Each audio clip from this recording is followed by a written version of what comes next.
À la une du foot et le scénario catastrophe hier soir pour le LOSC lors des 16e de finale de l'Europa League.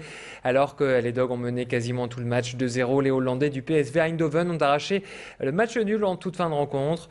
Tout avait pourtant bien commencé côté lillois. Idrissa Gueye a ouvert le score à la 7e. À la 31e, Tullio de Melo a enfoncé le clou avec un deuxième but. Alors que les Lillois pensaient sûrement largement s'imposer, retournement de situation, le PSV Eindhoven a marqué 2 buts en 2 minutes, des frappes signées Wilfried Bouma et Ola Toivonen. Alors au match retour, ce sera jeudi prochain, les hommes de Rudy Garcia seront obligés de marquer au moins une fois pour se qualifier. Si vous avez raté ce match, sachez que nous le rediffusons après le flash de 21h. C'est une enquête qui va faire grand bruit à la SNCF, la CFDT Cheminots a lancé une grande étude sur le retard des trains. Les délégués ont effectué des relevés quotidiens sur une vingtaine de lignes parmi les plus fréquentées aux heures de pointe. Eh bien, ces relevés semblent contredire les statistiques de la SNCF. La direction annonce un taux de ponctualité de 80%.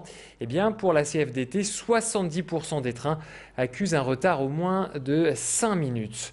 Alors, justement, quelles sont les causes de ces retards? Je vous propose d'écouter ces explications recueillies par Masha Grunaisen. Les causes des retards nécessairement imputées à l'entreprise, c'est un problème de matériel et de gestion du parc matériel, un défaut d'entretien et un défaut finalement de cheminots dans ces corps de métier-là. Et les causes externes, c'est un engorgement clairement des infrastructures ferroviaires, à la fois les voies, mais aussi la gare de Lille-Flandre. L'ADI ouvre une nouvelle agence de microcrédit à Roubaix.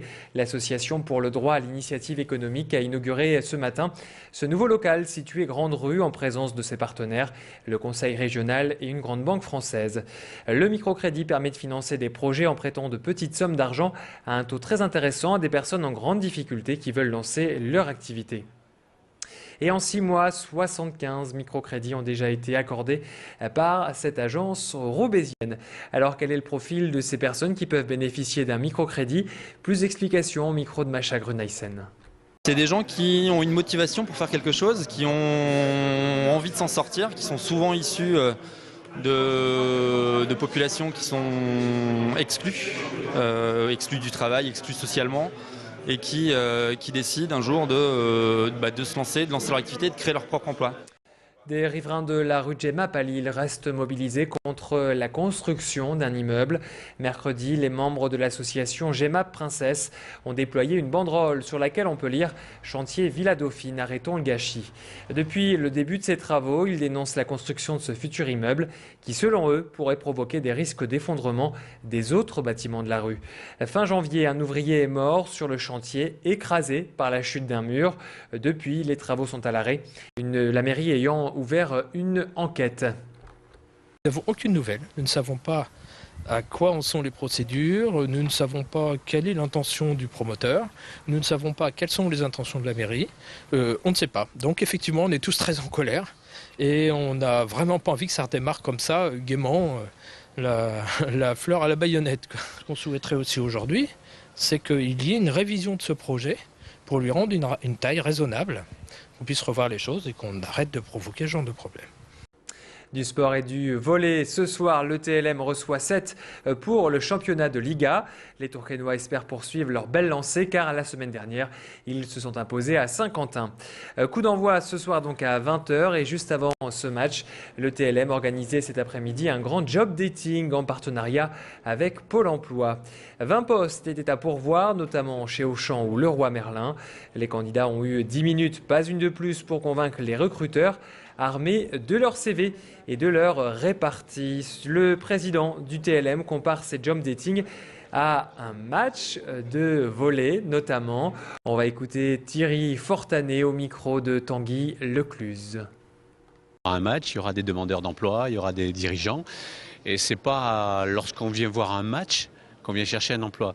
Et donc en fait le rôle du club, au-delà d'être l'aspect sportif, c'est d'avoir aussi un rôle citoyen comme un rôle aussi éducatif. L'éducatif c'est évident avec les jeunes. Et le côté citoyen, eh bien c'est ça, c'est de créer des événements autour de la vie du club qui va permettre à des demandeurs d'emploi, à des dirigeants d'entreprise de se rencontrer de façon originale et rapide. Et tous les participants donc à ce job dating ont été invités ce soir à regarder donc ce match TLM contre 7. Sport toujours, ça squash ce week-end dans la métropole. Les meilleurs juniors des 4 coins du monde vont s'affronter lors de l'Open de France organisé sur les communes de Villeneuve-d'Ascq, Vambrochy et Bondu. Le tournoi a démarré cet après-midi. Au total, 450 joueurs sont attendus de France, bien sûr, mais aussi de Suisse, de Belgique et même d'Égypte. On va écouter le président de la Fédération française de squash au micro de Tanguy Lecluse. Les juniors français sont là pour faire leurs armes. Alors, il ne faut pas oublier que cet Open de France Junior, ça a permis à Camille Serme, qui est devenue 8e mondiale et première française, qui a 21 ans, elle a fait toutes ses classes à l'Open de France Junior en partie. Donc, ça sert aussi à l'éclosion des nouvelles générations. Mais il faut quand même attendre le passage du stade junior au stade senior pour avoir une bonne idée. Parce que c'est un passage toujours délicat pour un athlète. On atteint de toute façon, même à très haut niveau, une maturité beaucoup plus tardive que dans d'autres sports. On atteint une maturité vers effectivement 27, 28, 30 et même au-delà. Un de nos meilleurs, Lincou, est quand même à 34 ans, toujours dans le top 10 mondial. C'est la fin de ce flash. Merci de l'avoir suivi. Tout de suite, c'est la météo.